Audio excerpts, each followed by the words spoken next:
I think that's also something that caught my eye because I knew something was wrong with me. I just felt empty. My life was not progressing. I don't know how to explain it. Something that unless you've been there, you understand how it feels is everyone around you, like life is going by and you're still stuck in the same place. So I looked at the symptoms that you posted too, and I thought, okay, so I'm not crazy. These are exactly the things that I feel wrong about. If you take a look at their life and they're broke, they don't have a spouse, why would you get the work from them? You have to look at what they have because if they are promising you the world, they better have it too. Otherwise, you're going to waste your time. You said that your mom told you you're Miskuna. Yes. Miskuna means inhabited, Mhm. okay? Means inhabited in our dialect. And in the Middle East, they would say malbus, which Mhm. is possessed. Hello to you, awesome person who's decided to join us in this interview. And welcome back to another eye opening and inspiring chat. Today, we've got a treat for you as we dive into the story of Jannah, a young woman of Arabic descent living in the US, who's decided to share about her transformational journey of getting rid of a jinn's possession, self growth, and transformation. Let's start with some questions. Jannah, first tell us a little bit about your background with magic. Just give us a kind of picture of the start of your situation before we met. Can you tell us about the things you were trying to manifest? Because I understand that you do have some experience with the occult. Yes, it all began I've always been involved because of my family. Generations of women in my family have been doing work. It wasn't really the best work.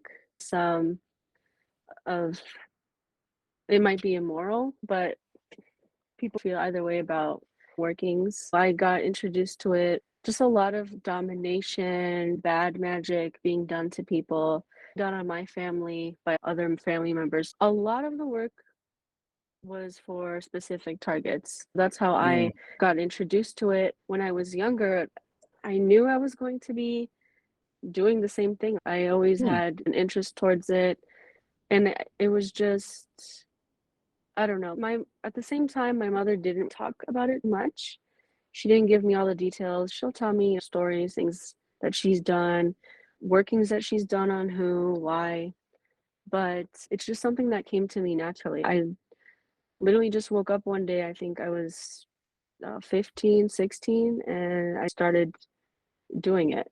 And yeah, that's how I started my background on it. I know you're familiar with it. I think I talked about it the first time I spoke with you, but we all know about the sacrifices with the animals, the offerings, the once a year, the black chickens, the black yeah, goats, the black yeah, things, all those things. My family did it. I even did it myself for a couple years. They'll do it for you on your behalf. yeah, Yeah, yeah. a lot of I was misled a lot too. A Mm, lot of my experience with it was hard lessons. wow. First of all, something that's important to highlight here is the fact that it's generational. A lot Mhm. of this stuff, many believe this stuff is inherited. When someone is heavily involved in the occult, those jinns, like when that person, even when they die, they follow the family. The Yes. consensus is that jinns will work with the family, with its descendants for 7 generations, even without anyone not doing anything, for good or bad. I've seen it happen over and over again. Sometimes that people, the ancestor, like great grandmother or great grandfather, was involved in this. They had something everyone benefited from, but they didn't tell anyone how to maintain it. Yes. After they passed, it goes against them. So that's something that is interesting to see, especially when we keep in mind what you were going through and the problems you had. Another thing here that you say is that you've been misled and a lot of hard lessons. So I think it's very Mhm. important to touch on that because you'll learn more from practicing than reading books. You have gained a lot of wisdom from that. We've been talking for a few months, working together for maybe almost a year now, is it? I don't even know. Yeah, it's gonna be Right? here. in Time November. flies. Yes. Time flies. Yes, it does. So even when we talk, keeping in mind your age, you're someone who's very wise, and that wisdom can only come from those hard lessons, right? Exactly. And could you tell us a little about what you were trying to manifest with those workings? You said that it was influence, but are there any things that you wanted to improve in your life, things that you were Oh trying really yeah. hard to achieve, but wasn't able to? Because the way I saw it being used, I really just wanted to use it in the beginning for specific targets. And I think that's what a lot of people will find a practitioner for or get into the occult themselves. They have a specific target in mind, whether it Mm, be to cause harm, domination over someone, or a love spell or obsession. mm, That's how I got into it, honestly, all those things. That's what I saw it being primarily used. It's very taboo because it's very against our community. But absolutely. into my family, the it was just normalized. We're like the stereotype. I always wanted to ask, I would always ask my mom about things for money. What about things for luck, beauty? And she would say, no, no, nobody has that. I believe it stays with your family for generations, except as generations go on, one person won't really tell the next what to do. My mom didn't really tell me much. Everything I had to learn was what I observed from her, what I insisted to know, or Mm, things I found on my own. Because as the generations went by, I could tell there was a lot lost in translation. Everything is by mm, word of mouth too. So it was just that's how I got into it in the beginning.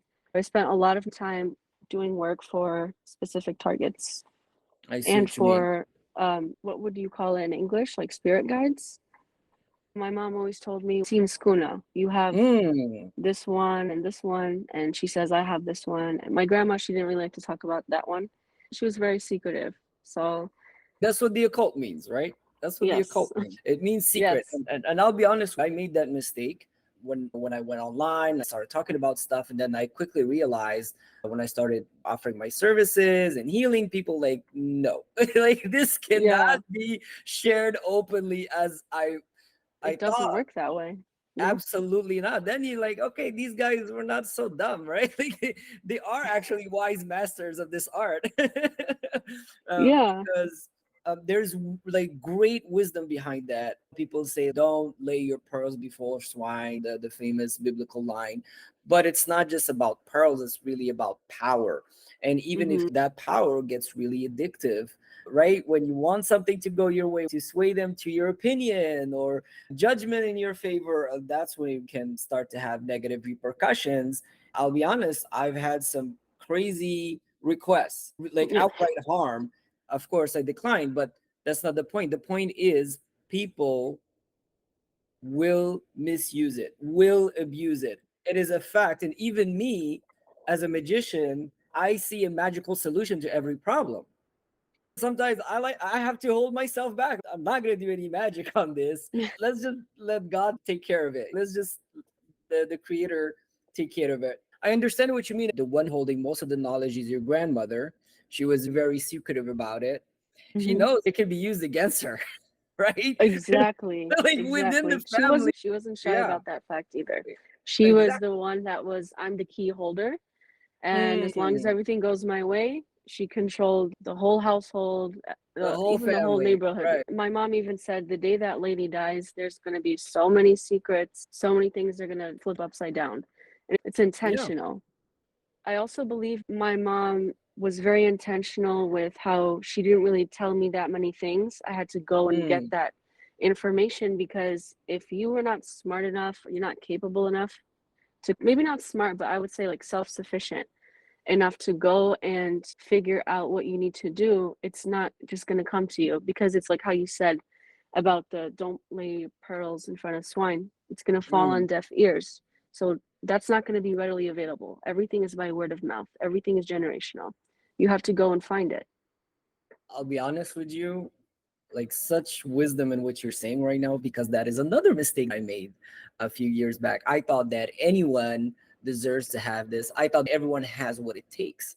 I've released rituals publicly for free because there's no harm, that it's all theurgical, it's all with God, and people are still not willing to do the work. I've done No. all the work for you. All you have to do is follow these steps, and they're not even willing to do it. But it's not just that.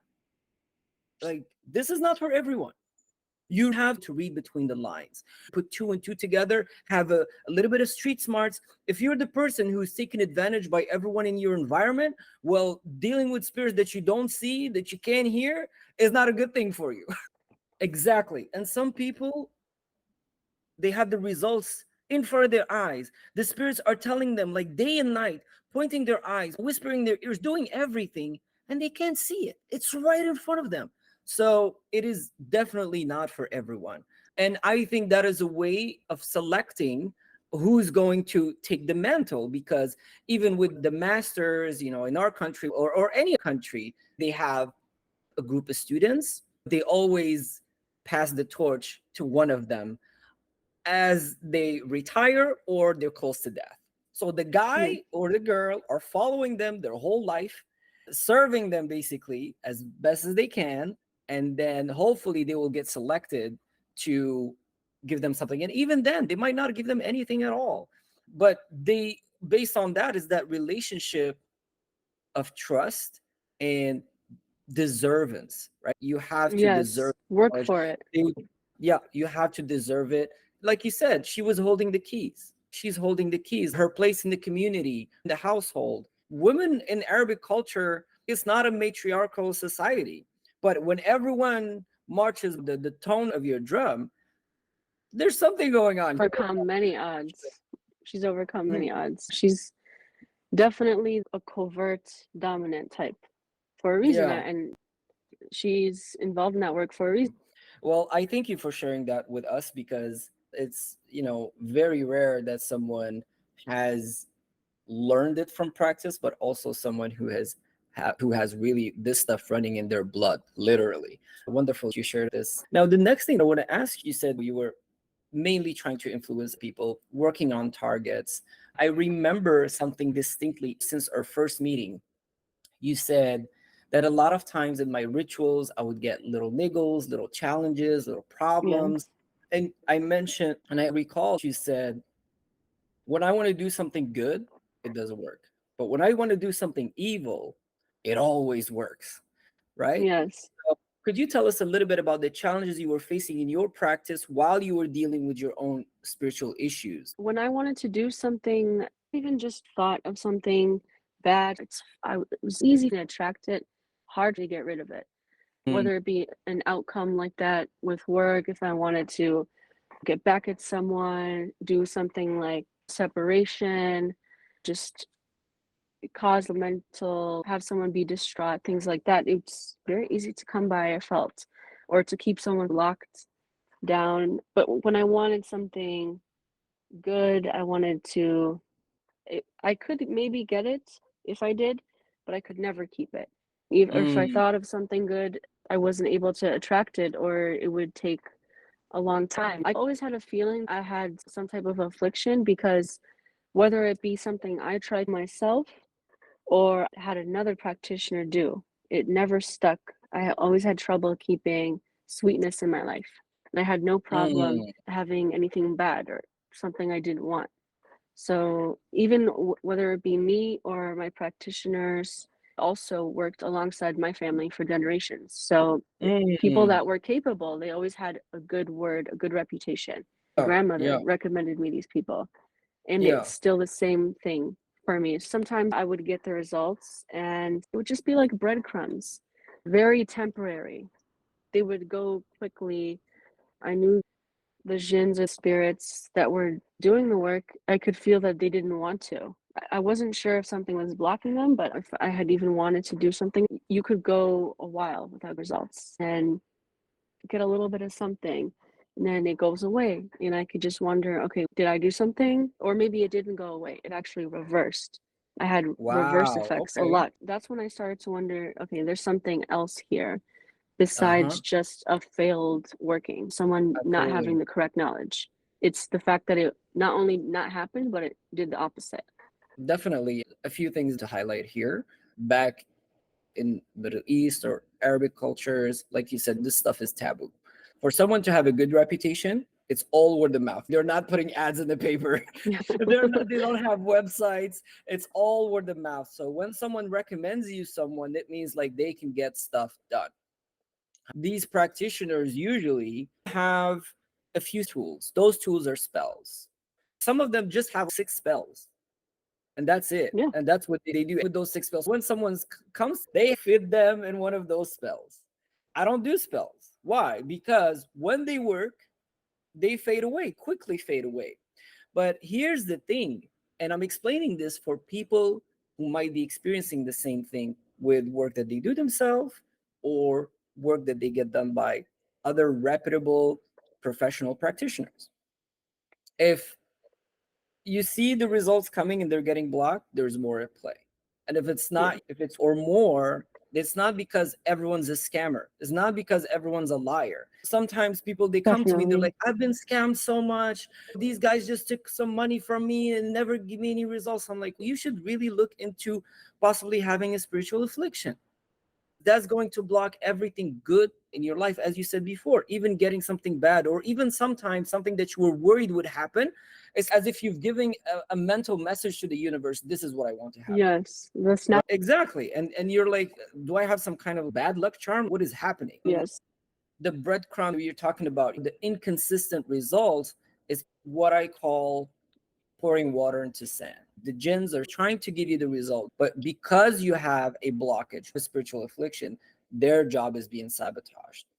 I was telling a client the other day, imagine you're building a building, you leave the construction site overnight, come back, the tools are gone, materials are gone, someone is blocking the truck from delivering the furnitures that you need, all that stuff, right? That's what's really happening. So you're stuck into this war, and the jinns are like, if they're good spirits, or they care about you, they're going to point you towards a solution, really. yes, But that's if it's pre-programmed. If the magician is smart enough to say, hey, make sure that this gets handled and to remove everything that is blocking it or hindering it or whatever. But so you said that it wasn't just you, and when you get the results, they quickly, like, you cannot hold on to them. yes. And this was for many, multiple practitioners with multiple specific targets. It was the same thing over and over again. I couldn't shake it. That same outcome of basically failure. And really, what's really happening there is that they're observing you. And when you hire someone and pay your hard earned cash for them to perform a working for you, they're like, this is really important. So let's put everything on hold and focus on messing that up. That's what they do. Yes, That's basically it. Especially, and I've noticed this with a lot of people, I don't know if it's the case for you, whenever you say something good or you have good news or something's good is going to happen, like I'm going to get a job, or oh, I think this person's getting serious with me, or this or that, 2 3 days afterwards, gone. definitely. Still to this day will not say anything out loud or to anybody because that would always happen. Or, but unfortunately, I got to a point where I didn't even have to say it. If I was just literally feeling joy, literally feeling content Mm, in my mm, situation, it would fall apart very quickly and in a very painful way too. yeah. And what are the odds? Like you said, things do fall apart sometimes. We do go into a rut, whatever. But when it starts to be a pattern, like and you're young, this must have happened quite a few times for you to be like, every time I'm doing good and I'm feeling happy, something just has to break that apart. Thank you for sharing about that with us, Jannah. Now, some of the things that you were going through that moment while trying to work with other practitioners, so on and so forth, you said, I remember that you had premonition. You also had a feeling of isolation. You were facing blockages left and right on multiple fronts. Relationships, it was very difficult for you. Feelings of high stress and anxiety, memory loss. Could you tell us a little bit? Obviously, you can't go into detail with all of those, but the things that were really bothering you on a day to day basis. everything fell through for me. I guess the top thing I would say is, yes, I did have premonitions, I had dreams. I just had a very good intuition, especially when it was something bad that was gonna happen. But also every time I wanted to get something done, I would put the work towards it, it would fall through. And it seemed every single week something would pop up for me. I also had a feeling that something bigger or something more was going on behind the scenes, I would say, Mm, because it was all throughout my household. So it wasn't just me experiencing these like hardships, these obstacles, losing a job or financial loss, mm, relationships falling apart, fighting, bad luck.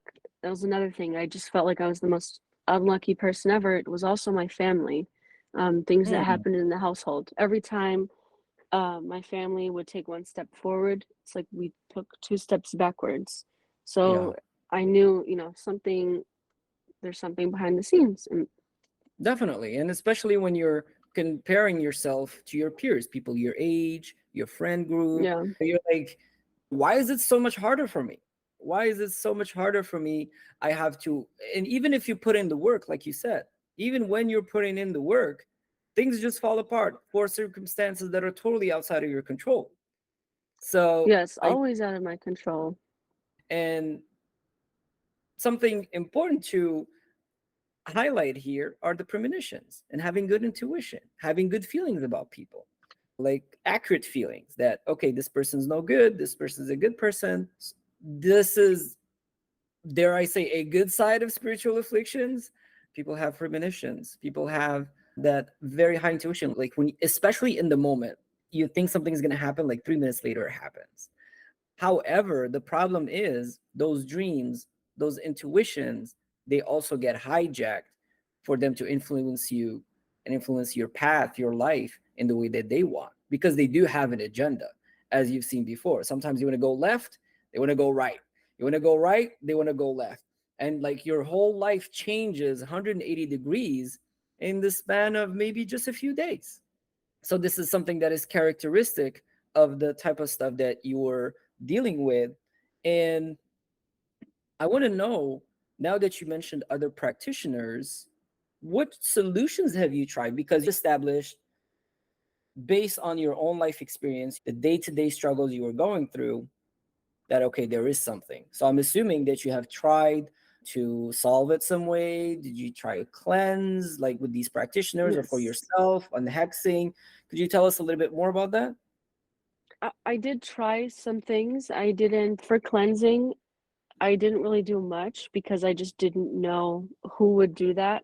I did try my grandma, she would sometimes do, I don't know if you heard of this, but she would take your picture and then she would put it with like silver. She would dump real silver in like boiling water, and that's supposed to take away any work that's done on you, things like that. In the silver, the shape it makes in the water, tell you like what's going on. That's the Mm, only cleanse that I knew of. I heard of an egg cleanse, things like that from other backgrounds. mm, I tried to stay I tried to stay with kind of things of the Middle Eastern Islamic background because mm, I knew that my that's what my origins are, whether I'm religious mm, or not. So I wanted to, because I also wasn't sure about the spirits that I had that weren't bad. Even at the time I wasn't sure any yeah. affliction I had, or the attachment, I should say, but I wanted to try to stay in the background. Hmm. So I that's all I did with cleansings. There wasn't really much else I knew about that I had access to. I did try to do more work to it would just pile on, would do nothing.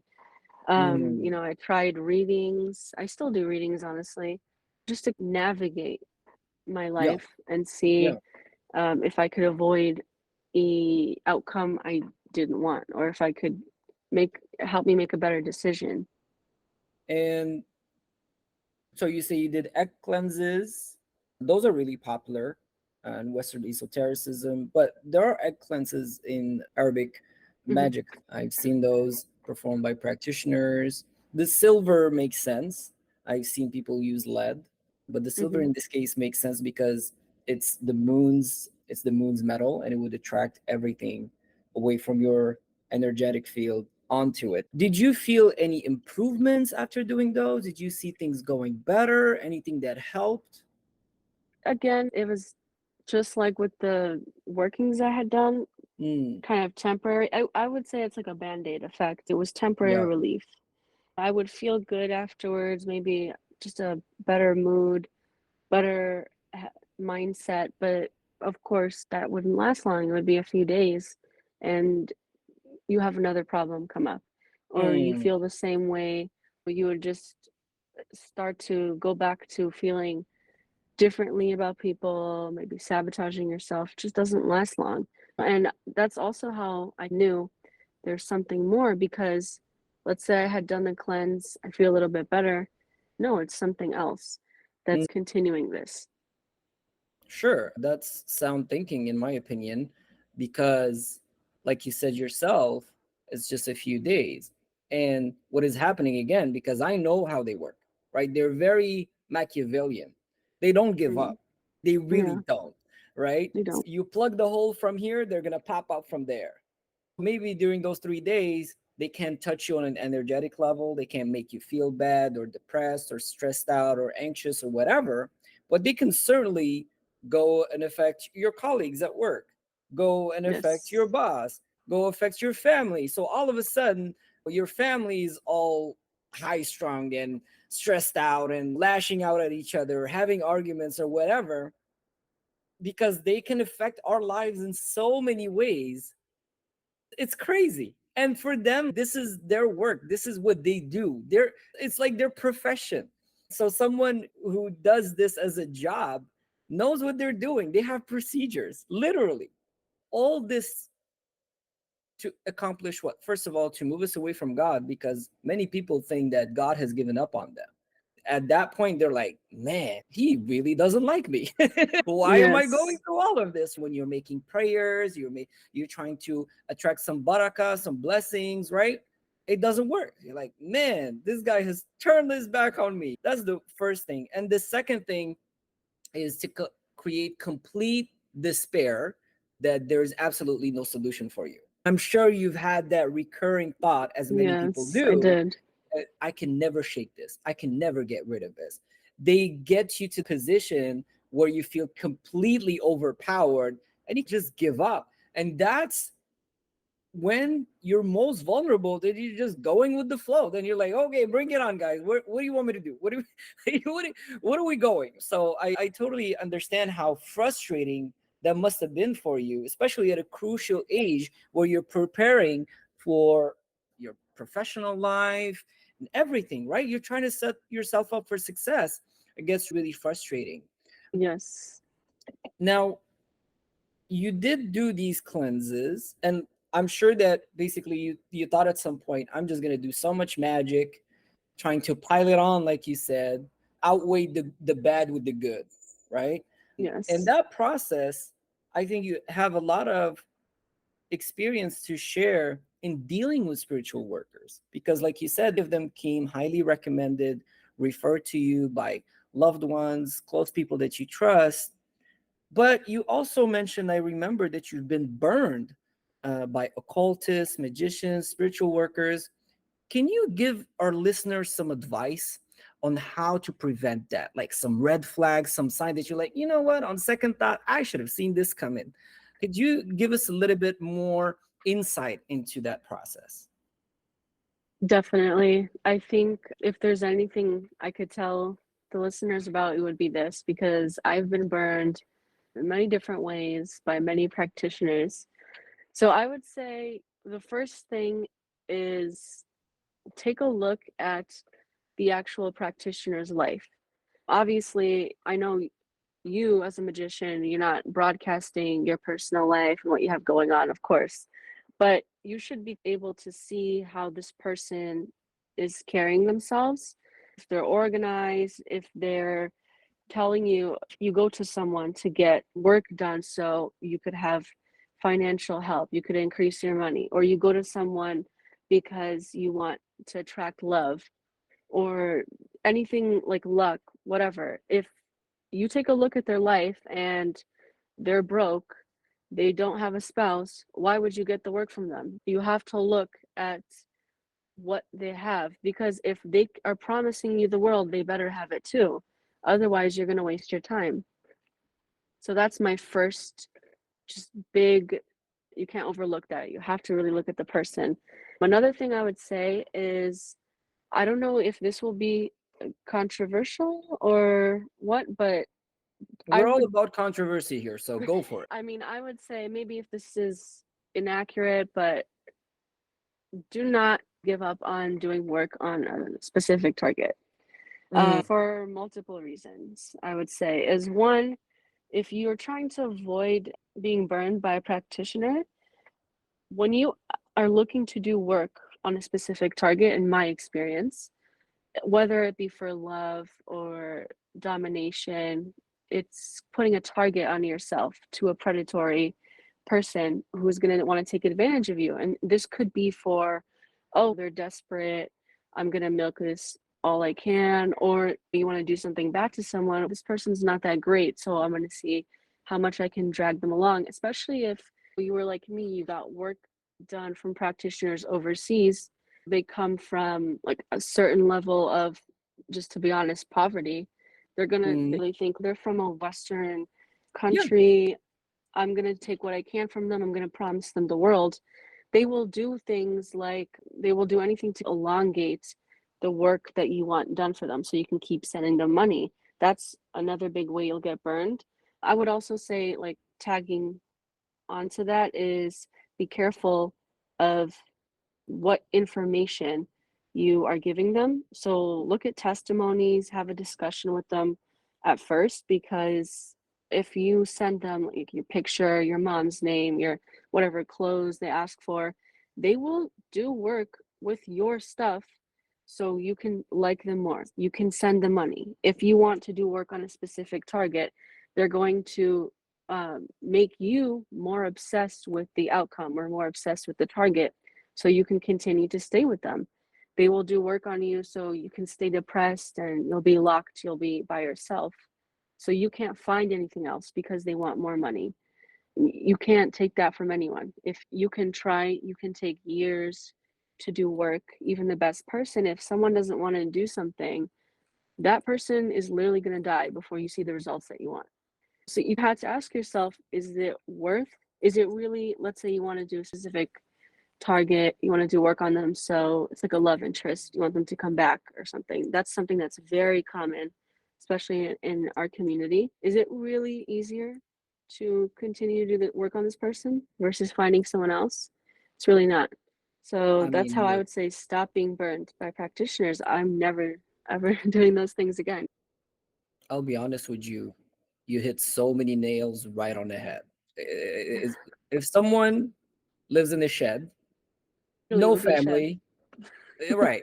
No family, no assets, no wealth, nothing. How are they Yeah, gonna help you get that? How are they like? They don't even know how to do that for themselves, right? exactly. They're not bringing anything. 100%, 100%. You have to look at people, and someone who's got their financial ish together, right? Like they Yes, like someone when you're dealing with them, that okay, this person is prosperous enough, they know a thing or two about prosperity magic in order for them to be able to help me. And what I like, about prosperity magic, wealth magic, money magic, is that it's the only thing that is measurable. That's yes, why I like. You can't give a rating to love. Like this person loved me and now they love me more. They're like they moved from a 6 to a 9. But you can look at your bank account and say that over the past 3 months, 6 months, I'm doing better. My income is better. I have more money in my pocket. So that's why I like it, because people can't deny it. Now, something very important as well that you say is doing work on other people, mhm, because sometimes people make us feel powerless, right?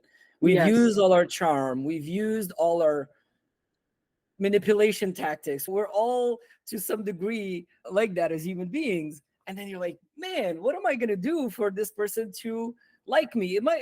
We're not even talking about romantic. We're talking about people at work, boss, or whatever. That could get really hard. But the consensus within this field is that love magic, influencing other people, is the hardest task to accomplish for jinns and human beings, for the magicians working in it. It is Yes. the single most it is the single most difficult thing to accomplish, is making someone love someone else. What kind of entities are doing that? They're usually shayateen, Mm-hmm. usually. And what happens is that when the person comes quick, it's because they're possessed. So you've literally gotten them afflicted. And after that, 1 year, 2 years down the line, they become a drug addict or an alcoholic. They become abusive because what? They're possessed. So now you're stuck Yeah. with a very loving demon. So that's why those unions, and let's be honest, guys, if you do magic to get into a relationship with someone, that person is not meant for you. You're wasting your Magic, time. and you're holding on, you're clinging on. That right person for you is out there. That's why a lot of Yeah. people, it's not because it's haram. That's why they only do it. They say, I only do it between husband and wife because they know there's love there. So they can reconcile them and there are going to be results.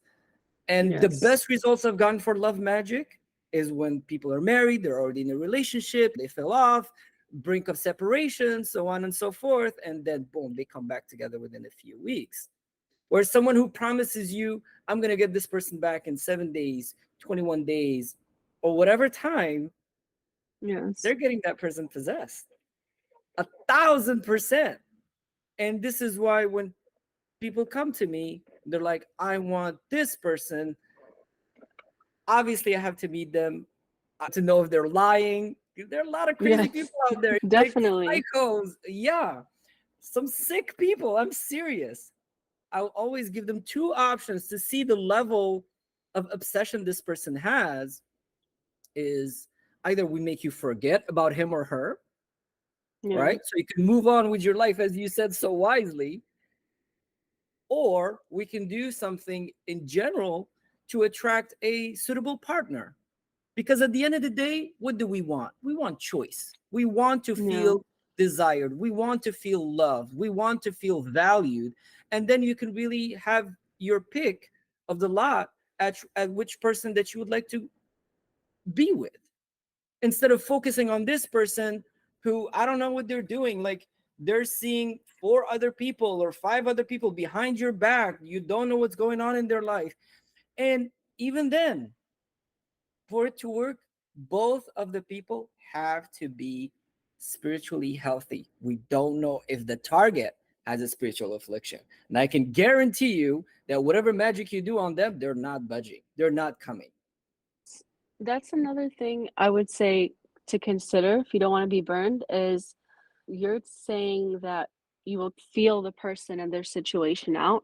If you go Mm, to somebody and they're not telling you no, that's another red flag. If you go to somebody and you say, I want to get this person, I want to be in a relationship with this person, okay, fine. I need what's their birthday, their mom's name. Oh, I don't know. Okay, that's fine. I can figure yeah. this out. I'll do that. That's another red flag, I'll send you it to know? them by email.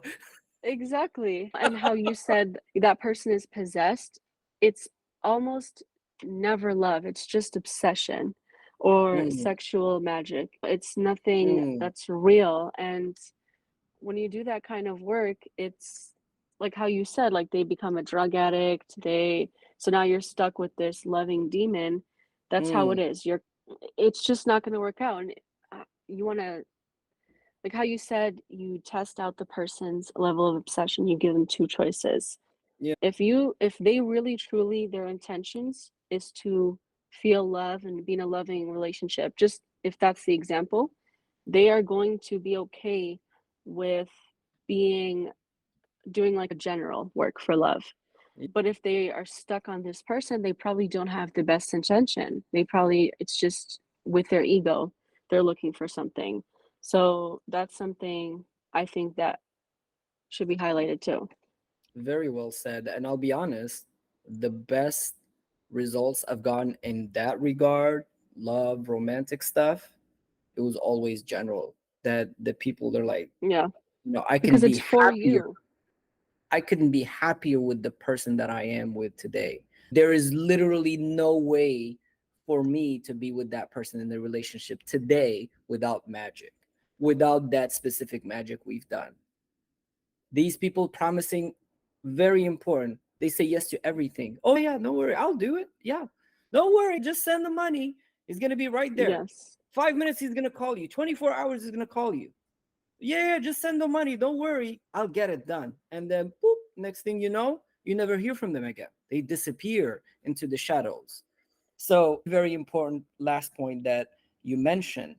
Now, something that I want to ask you about now, with all this experience dealing with people, what made you decide to give my services a try? Like, how did you find me? How you're like, oh, this guy, I think he should do it. I think he's, because at the end of the day, you were used to getting referred to people working with people, working with practitioners in Middle Eastern countries, Arabic countries. Hmm. I am Arabic, but I live in a Western country. So really, what Yes. did it for you? It's an interesting story.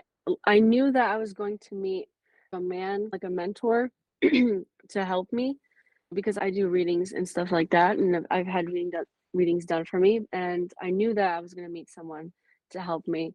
I just wasn't exactly sure if it was going to be spiritual stuff or maybe like a boss or something, but I always had that feeling, so I stayed away from female practitioners just because of my situation that specifically. So I Mm, was looking for like a guy. Last summer, I was overseas with my family. I was probably at the lowest point of my life. I was miserable for wow. multiple reasons. When I was there, they just bombed me with work. It was horrible. Just physically, too. I could feel when someone's doing work on me. It was Yeah. horrible. And I was in the lowest point ever. But for some reason, I was still hopeful. I knew that like fall, winter time, things were gonna get better for me. I just had that feeling. And I also started just being interested in jinns for no Mm, reason.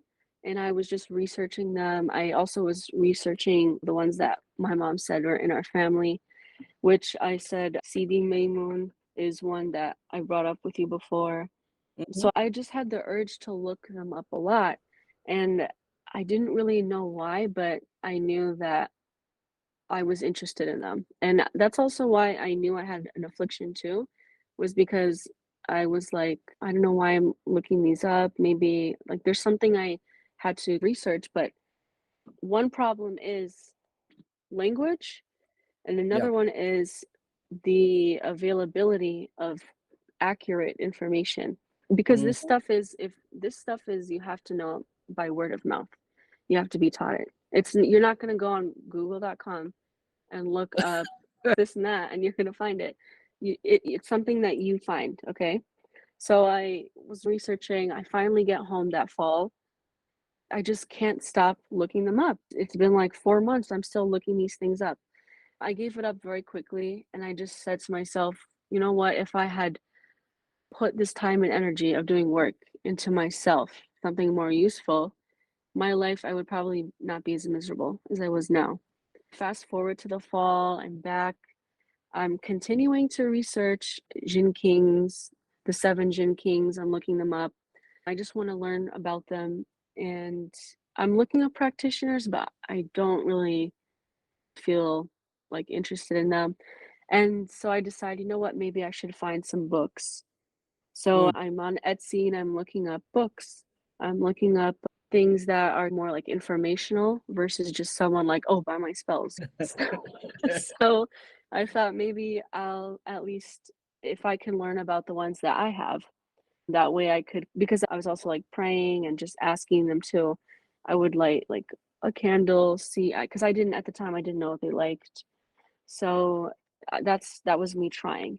And I think that was them pointing me in the kind of direction I had to go. So I came across your Etsy And what caught my attention was decided, you know what? I need someone who's the same background, who's Arab, because Mm, they're going to have work that respects the ones that I have, because I don't mm, want to mix backgrounds. I I think that will bother them, that will infuriate them. Because that's also a theory I had was not just an attachment, but the fact that I would bring them work from someone of a different background is insulting, or it just didn't go with them. So yeah, I wanted someone of the same background, but at the same time was westernized. I could talk to them because yeah. I can't read Arabic. I can't, it's just a language barrier. So I came across your Etsy shop and it checked all those boxes for me. So I was looking at your website too, and it seemed very, it wasn't like something off-putting, "Oh, this guy's on TikTok, like, pouring honey on candles," like, he has, like, a shop, and I Uh, mean? So, yeah. he had a shop and, like, a little about, there was some testimonies. I was also intrigued because I never saw anything about pacts. I Mm, was wondering if there was, like, a typical, "Oh, book a reading with me," that you would usually see, or maybe just somebody who would do, "I'll do this work for you for money because I wanted to improve my life." yeah. And I saw that you had pacts and contracts, and I was like, I wasted thousands of dollars with practitioners. Mm, So I don't know, but I liked that you had the language, you had the same background, and also you were contacting me first, things like that. So that's when I contacted you. And then after I had booked a consultation with you, I believe. I'm not sure if I booked, I don't remember, for spiritual affliction removal. it was a spiritual diagnosis from the get-go. That was our Yeah, first meeting. I think that's also something that caught my eye because I knew something was wrong with me. I just felt empty. My life was not progressing. I don't know how to explain it. Something that, unless you've been there, you understand how it feels is everyone around you, like life is going by and you're still stuck in the same place. So I looked at the symptoms that you posted too, and I thought, okay, so I'm not crazy. These are exactly the things that I feel wrong about. So that's what made me ultimately reach out. All right, fair enough. I mean, everything that you said makes total sense. Um, but again, some amazing wisdom that you're dropping on us here. First of all, like you said, this cannot be taught in books. It cannot be learned in books. And that's the mistake that a lot of people make, right? Yeah. And a lot of these books, they are changed, there are parts missing. These old books like Shams al Ma'arif and a lot of these famous occult books that the name on the cover is not the actual author. No. So you see this a lot, and you see now Western people who are ripping stuff off this tradition, transforming it to fit their own agenda, because why? They're possessed and they're literally puppets in the hands of those evil entities. They become their lackeys at that point, Mhm. and they're getting other people possessed. I've seen this countless times. There is a danger out there to be thought. You have to be told what's what, and you would not believe the amount of things that I've been told by reputable practitioners, masters, teachers. And then when I checked with the jinns, they said, no, that's false. Oh. Is it? People have a wild imagination in this field. I can tell you that much. They attribute stuff to the spirits that they don't adhere to, they don't identify with. Is it their fault? No, of course not, right? Because just someone famous said it at some point and then it spread like wildfire. So that's the first thing. Second thing is when you talk about your life, and this is something very important that I want to highlight for listeners, is your situation is your only measuring stick, is the only valid measuring stick. There are Yes. so many people in the world who think they're the greatest magicians. They're unemployed, they're single, their life is in shambles. That How does that work? What are you using your magic for? Yeah. Like, what is all this magic doing for you, right? This Yeah, is I agree, just you wasting candles. you gotta face yourself in the mirror or face your practitioner and say, hey, you're not bringing me the results that I'm looking for. Another very important point that you mentioned is jinns not appreciating being mixed up. I see many people who are like, I do hoodoo, I do Solomonic magic, I do Goetia, I No, do ancestor worship. I'm like, what? it's sacrilegious, honestly. They're proud. They are proud entities. They don't mix like us. They're extremely proud. So when you go to someone and you hire them to do a job, or you make a Mhm. partnership with them in this case, because at the end of the day, they didn't come seeking you like, hey, can you give us a job to do? Like, we seek them. Like, those traditions are complete in and of themselves. Spirits from voodoo don't mix with spirits from Arabic magic. Yeah, They don't, right? And spirits from it's Goetia, the same insulting. thing. But nowadays, we're in this mishmash of cultures, right? There's globalization. But if you work with spirits that don't mix and match, your results are going to be all over the place. And you're just kicking yourself in the foot. They're Yes. extremely proud, guys. It's so important. Like, people think these are like computer programs of reality, but they're not. They have their own feelings, they have their own goals. And a king, an earl, a duke, a prince, that's what it really means. They're not some Yeah, low they're level, prestigious. right? They're not some low level person like Joe Blow at the corner, at the street corner, right? Coming to give Yes. you a handout. That's not what they're there Yeah. for. And they So, survive on recognition too. mhm, Recognition is everything to them. You can't give recognition to this jinn from this background and this one from that one and this one from another one. It just doesn't make sense. totally. And at the end of the day, if someone does something for you and it takes them a lot of effort, the least we can say is a proper thank you, right? And if we can Yes. compensate them for the hard work, people don't understand the amount of work that goes in. That little synchronicity, I always tell people, like, that little sign, they've been talking to you for 3 days straight just for you to click on that page. Some people, they're like, I was going through your page and coming back and going away and coming back and going away and coming back. You wouldn't believe the amount of gin referrals I've had at this point, because they know, like, you ask them, they'll come through for you. People are like, why don't they heal? It's because, believe it or not, there are limits to their powers. They're not omnipotent. God is, but they're not. That's why my healing is not with jinns, is not with spirits. He is the only one who can heal totally, permanently. All these unhexing spells and uncrossings and this and that, just like you said, 3 days, few weeks, if you're lucky. Depends how strong your problem is, right? Depends how advanced you are. But that's it. It's not going to do anything for you. I I had a client the other day. I'm doing spiritual baths every 3 months. This guy's got me like on thing. I'm like, man, what a life. What a life. Very important that you mentioned that, and I appreciate those points. At the end of the day, when you see the symptoms and you see the wide variety of symptoms, you might be tempted to say everything can be caused by spiritual affliction. And guess what? Yes, it can affect your money, can affect you personally, mentally, emotionally, other people around you, loved ones, relationships, work. Like, when I put the list of symptoms, like, it's pretty long, right? Yes. And just how far the spiritual dimension touches everything in our life. So, some very important points that you mentioned, I Definitely. really wanted to highlight to make sure that our listeners understand from your point of view, but also my point of view of someone who is helping people in the same situations day in, day out. So I Yeah. see the patterns, I see the repetitions over and over again. Definitely Thank you so much. repetitions.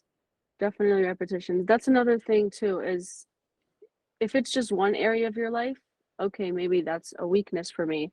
But if it's Mm, every area of your life, that's a red flag. yeah, absolutely. Now, you talked about the first meeting that was a spiritual diagnosis. I remember some people, they just stick to mine, right? I remember the conversation that we had, and I also got the sense that you didn't want to let on too much. You kind of wanted to see what I had to say, right? I was asking you questions, and Mhm. that's very important for me to understand, okay, how this person is affected. Like some people, they're affected only in one or two areas of their lives. Some people, it's the lot. So that's why I do that. And you also mentioned that you've gotten readings, divinations, you do some yourself. How was that experience different from other readings you've had? It was so I would say the way your reading was is you didn't go into like huge detail. I find that the unreliable readers is they'll sit there and they'll tell you, first of all, you said things that were going on at the present. If someone's telling you stuff all about the future and giving you like details down to the specific date, month, and year, it's probably maybe you should take it with a grain of salt. That's just kind of things that I was looking for. I was Mm, observing when I first spoke to you about the reading, and it was accurate.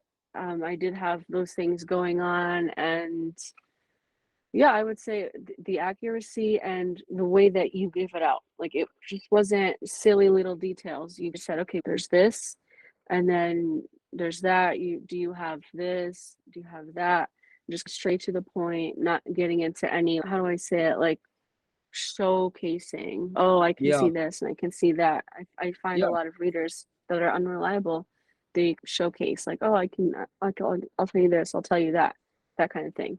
That's what stuck out to me. The future is always funny to me.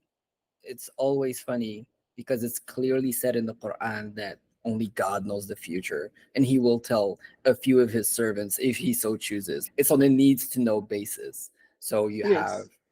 friends of God, you have messengers, like you have angels. That's part of their job, but it is Mhm. His knowledge. So anyone who tells you they can tell you the future, and even when I do divination with Gabriel, who is privy to a lot of information, we're not telling people their future, Yeah. and that is an outright sin. Right away, right away. And if you're struggling to have a stable relationship, it's very easy to predict. If you don't do this cleansing with me, or you don't do this unhexing with me, I don't see you getting into a relationship anytime soon, or you will die alone. Wow, how I didn't think convenient. no one knows the future. I don't care who they are. And yes, it might be hit and miss. Yes, sometimes you can predict things. Yes, human beings have psychic powers. Time and space are relative. Okay, fine. But 99.9999999999999% of people can't do that. So please, guys, anyone who's telling you what your future is going to be like, either they are a charlatan, and in all cases, just the fact that you're engaging in that is a sin against yourself. Save yourself the trouble. Yes, giving you details, you know, Hmm. just they're gonna tell you, "Oh, yeah, you're gonna meet this man, maybe he has brown hair and he's a little older, and you're gonna meet him on in August and blah, blah, blah." It How just many it's brown men? How many brown-haired men have you met in August? And then exactly. you're walking around like, is it him? Is it him? Is it that guy? Is it Exactly, this and guy? that's also how you set yourself up. You can get burned by breeders just like you can with predatory practitioners, so that's just another Totally. thing to keep in mind. No one knows the future. I would Yeah. say that's what I wanted me to, uh, that's what made me continue to be with you, because at that point, I had learned already, use readings as a tool for what you have going on in the present, and you stuck to Yes. the present. So that was a detail that stuck out for me, because you should use it to get some more insight on what you have going on right now. Maybe you Yep. want to make a choice or something, but stick to the present. And that's what you did. So you weren't going off tangent, saying anything about the future or anything like that. Yeah. And at the end of the day, does it really serve you? Like you said, it's a disservice more than anything. It is a And disservice. it it opens some doors, but it closes so many more, right? Yes, Maybe it wasn't that's the how guy you with the get brown stuck. hair. Maybe it was the guy with the red hair or the blonde hair, right? But Yeah. you're like, no, she said or he said he's brown haired, so that's what I'm looking for. You said very well, take it with a grain of salt. I would take it with no salt, just pepper. So the next thing that I want to ask you about, Jenna, is the improvements you've observed since we did your purge. Now, we did the diagnosis, I told you what's going on, and I still remember until this day, we were like almost not surprised because, and harking back to what you said earlier at the beginning of our conversation, you said that your mom told you you're Miskuna. Yes. Miskuna means inhabited, Mhm. okay? Means inhabited in our dialect. And in the Middle East, they would say Melbus, which Mhm. is possessed. A lot of people, oracles, psychics, they would be possessed to make premonitions, predictions, so on and so forth. Because it's the Like a ultimate level of double-edged connection. sword. Exactly. Is the ultimate level of connection with that spirit. Is they're inside you. They wear your body as a suit. And it's also Mhm.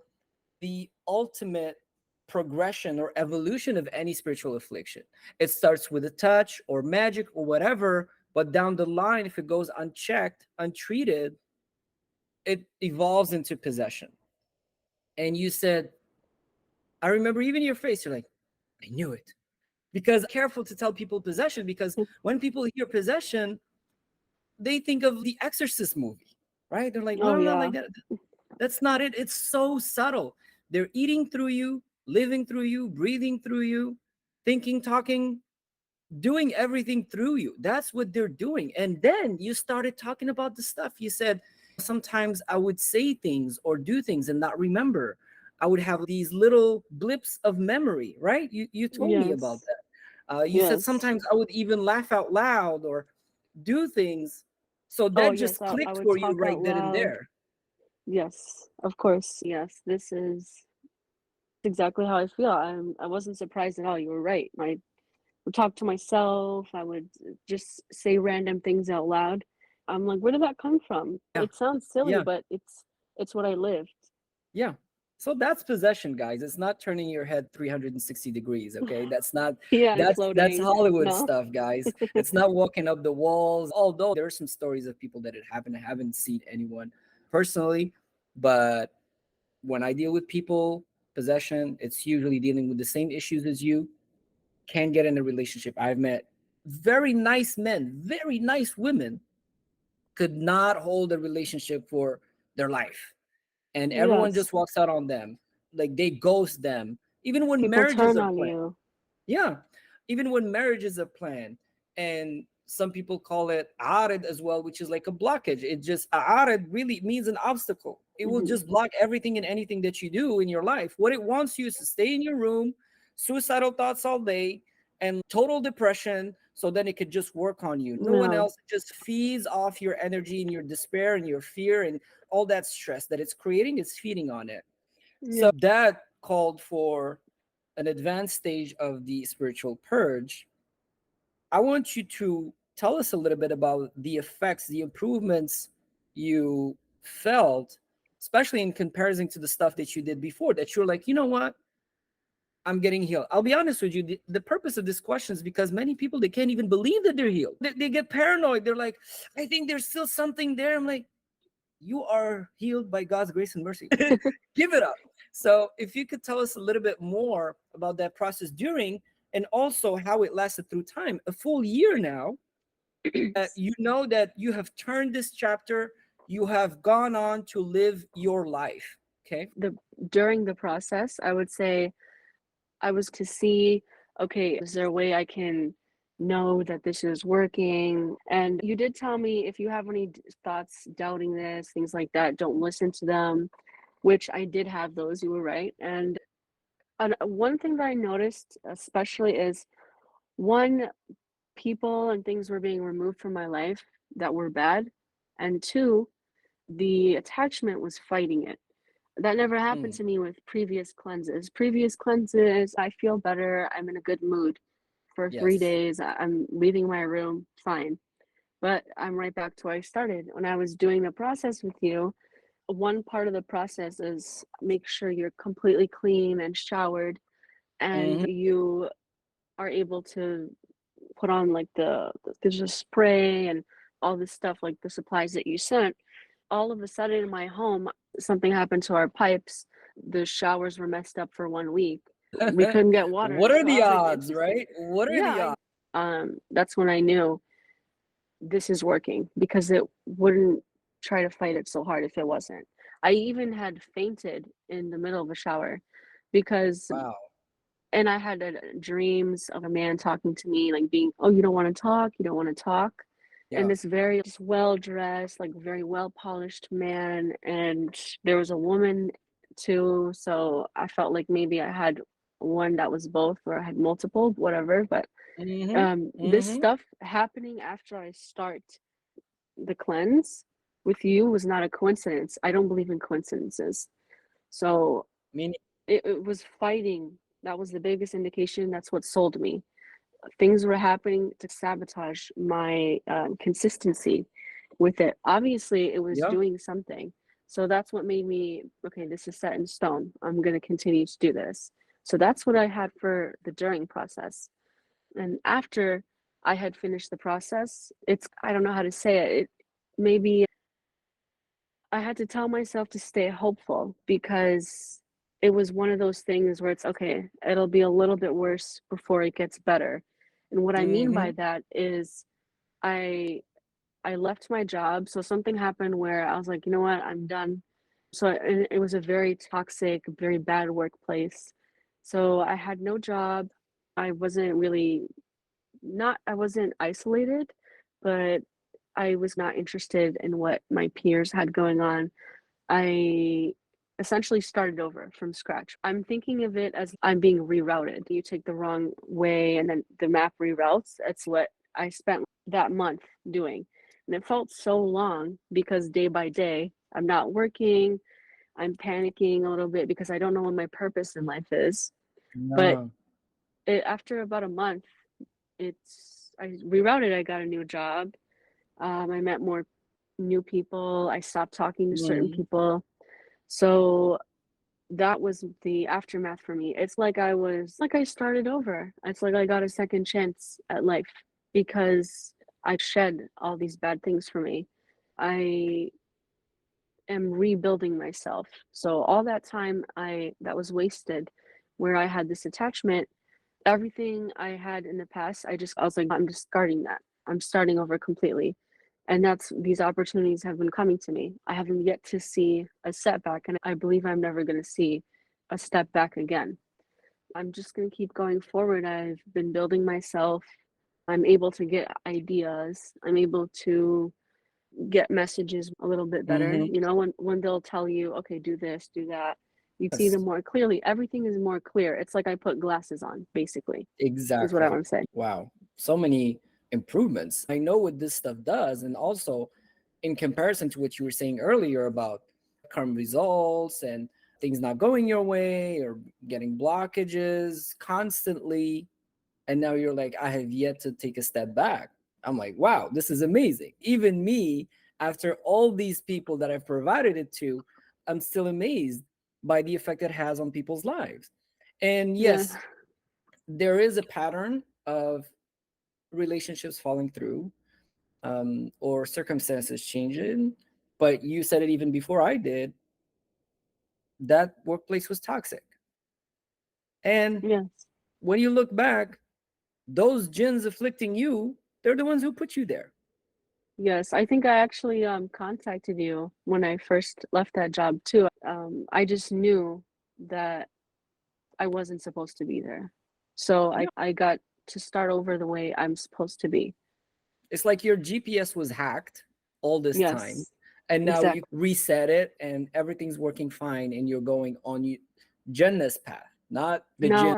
Now I have my life back. I'm the one, behind the Exactly, steering wheel. definitely. Wow. And I don't know. I'm just. It's so great to hear, and it's on so many levels, and also friends. I've seen it. People they're like, I don't get along with my friends anymore. I'm like, they're probably possessed. They were When you get along with those people, all of a sudden it's not nothing changed, but just you, the connection is not the same anymore for some reason, you yeah, you know? see it for what it is. It clears, it gives you clarity. Exactly. So that's something that I've seen happen a lot. And it is, I mean, no one likes to feel that they're isolated, that everyone's walking out on them, or even that, like you said, you put glasses on and you see it for what it is. You're like, oh my God, these people are no good for me. They're not a good influence in my life. They're not the kind of person I want to associate with. So that's really important. It takes a lot of courage as well to go through with it. Yeah. Um, there are a lot of people who are in toxic relationships with friends, with lovers, but they stay there for some reason. There might be something putting them together, making them stick together in all of this.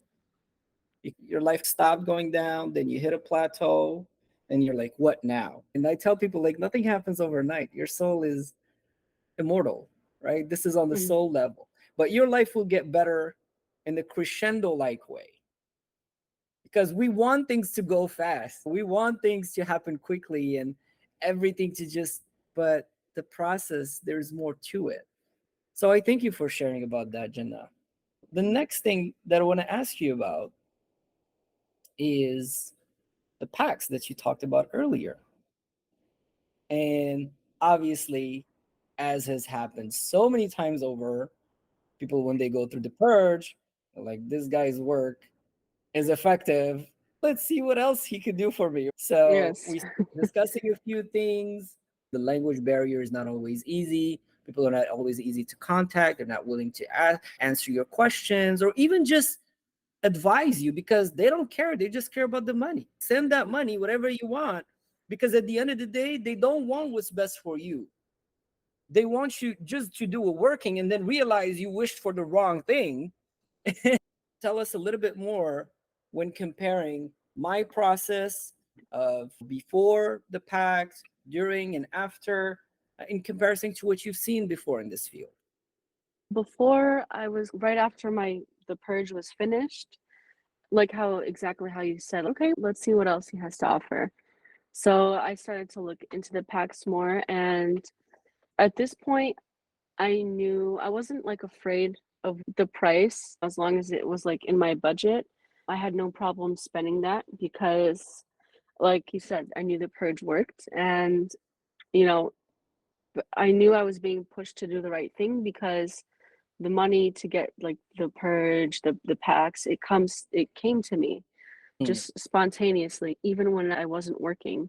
So I knew that I'm supposed to do this. That's how the before worked for me before my first pact. I asked you about them and I got one. I think my first one I got was, am I allowed to say like for what they're for or Sure, sure. Yeah, absolutely. Yeah. People, because, those wishes that you made, many people have them. But okay. unfortunately, they lost hope that they can achieve them, or they're like, these people are not providing results. Okay, great. My first one was for success. I wanted to obviously be successful, so that was my first pact. I consulted you about it. You broke things down for me, explained to me the offerings and the nature of visions, how they work. Because I was curious because you have like different types of pacts too. Once we got over that, I got my first pact. Something I noticed was, I think I know you said in like the PDF that you send, just Mm-hmm. beforehand, you'll explain you could feel more energized or you could feel more tired if you've ever had baneful, bad work done on you. I physically would feel it. Like, I would get a headache. I would be in a bad mood. I would fight with Yeah. people. My head would Yeah. be killing me. I wouldn't be able to get up. When Mm-hmm. I activated your pack, I didn't feel anything. I mean, I felt excited, but Yeah. I didn't physically feel this is bad. This is Yeah. something that is in me now. Like, I didn't feel like that at all. Yeah. So that was my first observation and during the process. And I knew, okay, don't lust for results. Don't be impatient. Okay, I went day by day. I got the instinct, I think we talked about this the other day, when I activated the pact to give an offering. I was like, Mm-hmm. "Oh, thanks for working with me." Mm-hmm. So that's what I did, and a few days later, I ended up I was just laying in bed and I'm still jobless now, by the way. So I'm like, you know what? I just have the idea to contact this guy I met a year ago because at my previous job at the time, there was this guy who would come in and he offered me a job. He would still contact me, bother me all throughout the summer, and I would just brush him off because I wasn't even in America. But Mm. when I got back, I was just sitting there. I hadn't even considered him during the pact, or I'm sorry, during the purge. I feel like they gave me the idea. They just subtly push you to they'll remind you of something. A lot of the times, something else I noticed about the process during the pacts is like how you said earlier, the things are right in front of you. Yeah. Oh Everything yes. you're never gonna be put in a situation, I believe, that you can't get out of. Everything is Mm. near you, but they will literally just point you to what you have to do. They think just like that. This is Yeah. how you can take this route. I feel like what I have going on is pre-planned because as I look back into it, it makes sense why I would start this first. Oh, and then I conveniently ended up getting this pact. They knew the minute I first activated that first pact, boom, they had my whole, probably the next like 7 years of my life routed. They know what's going to happen because they pointed me to do certain things like that. And I saw the results very quickly. About a week later, I got this new job. Finally, I start making money. It's a boss that's not shady. Coworkers are okay. I'm actually learning useful things at this job. It's not like a dead end, toxic workplace. I'm feeling better. I'm having like more opportunities come in. And then, okay, now I have enough money to get my next pact and very precise. Yeah. Yeah. Once you're I got what I needed from that place, oh, conveniently, boom, I find a new place. They will move you through life that way.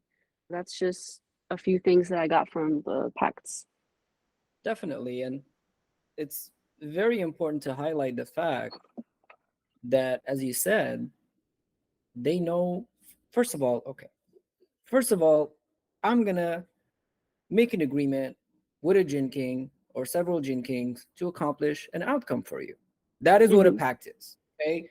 Everyone thinks like we're selling souls or I don't know what, or going out of the religion. Just pull up the dictionary and look up the definition of a pact. And the important point is I make the agreement. I make the agreement with them, and their word is their bond. They're more faithful to their word than actual human beings. They're more, I'll be honest with you, after a couple years now, I'm even surprised. I'm like, they never fail to fulfill their bond. They Yeah, never fail to do what they say they're going to do. And that is amazing. I've never met a person and like they that. do exactly that. They will do not more, not less, exactly that. They will do it Exactly. down to the cent. And you were jobless. So the first thing was, okay, let's get some money coming in. Let's get some income coming in. And Yes. then I remember because it was for success. So success doesn't mean you got that job, but also being successful in the job. Yes. So they look at the base situation, you who you are as a person. Someone who's I'm sorry, who's dumb, who's lazy, who doesn't want to who want to play video game all day. Well, whereas in your case, you wanted to work. So it's not just you, like they're influencing you, they're influencing your boss, the colleagues. They already checked out the place. It's like, okay, this is a suitable job for her. Then they have to come back to you and say, oh, call this guy. And when you look back at the amount of time it's been done in, that's mind Yeah, boggling. it is. It feels, when you're in the moment, you're a little and maybe impatient. You're like, I just want my life to Yeah, start. yeah, And that's something my life was starting. But when I look back at it, I actually came so far. I did so much this year. yeah. And there's no way I would have done even one third of it without the packs, honestly. I completely agree. And that is again going back to my previous point about Your life situation is the only measuring stick. And that's what I tell people. Yes. Don't worry about the packs. And that's why I tell people, go with your budget, go with what you're comfortable paying. Don't try to come up with this exorbitant amount or borrow money or whatever. And then you're like, what are the results coming in? Go with something you're comfortable spending and then Yeah. forget all about it. The only thing you need to keep up with is the offerings. Some people like Yes. they want to do their own rituals. I'm like, you hire me to do the work. I make it as simple, as easy as it can be because I want you to have a life. We made quite a few packs for you. Some people I have 12 contracts with. How are they going to manage that? It has to be easy. I tell them, forget about the magic. Go do the work. Go do everything in your power to manifest your wish, and then it will happen as if by magic. It's a So must. there's nothing can replace action. Nothing in life. Like you said, in the moment you don't see it, but now looking back, that's what I.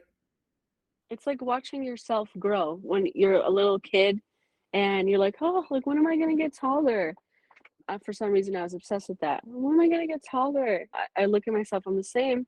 I Yeah, look yeah, yeah. back and I'm like, oh my God, I grew 4 inches. Like, how's that even Hmm. possible? I can reach this cabinet now. Because you take your Yeah, eyes off of it. Take your eyes off of it, or you plant something. Maybe you want to put something in your garden. Are you gonna sit there and stare at the plant? No, you plant it, tend to the other one, go fix some other things in your house. Before you know it, the season's over. Now you can harvest them. That's how it is. And very you well have said. to give them something to work with. Like how you said, you're dumb, you're lazy, you play video games all day. Okay, you can be successful. You can beat the video game, I guess. That's how you're going to be Yeah. successful. You go out The Jin there is like and the Jin is this person doesn't want to do anything but play video games. I guess yeah, we'll just make so him okay, finish all you the can video win. games. Maybe at Yeah, some point he'll move on. exactly. So they're going to give you, not only are they very precise and exact in the pack that you have between them, but they also are, you have to give them something to work with. And I talked to you about this the other day. They, you have to make the doors for them to open. So you must put in the work, go out of your way, talk to people. Don't just sit to yourself. People aren't going to come up to you. You talk to people, network, go look for opportunities, ask them for ideas. In exchange for an offering, I would say, can I have this favor? Can I have this idea? Yeah. And then boom, I would get it. So because they know that I want to get to the end goal that they have in a pact with me. So you have to try to just be efficient. That's a big thing, is efficiency. Be efficient and they will give you a lot. I couldn't agree more. And this is in the context of success. We've done packs for after that you've done others for discipline, right? And Yes. I even did me one for when I beauty. and even me when I look at your packs, it's like there was this evolution in Yes. you as a person and what you wanted and your priorities. You mentioned that beauty was something that is very important for you, even when we started, even back in the day when you were asking your mom, you were asking your family about it.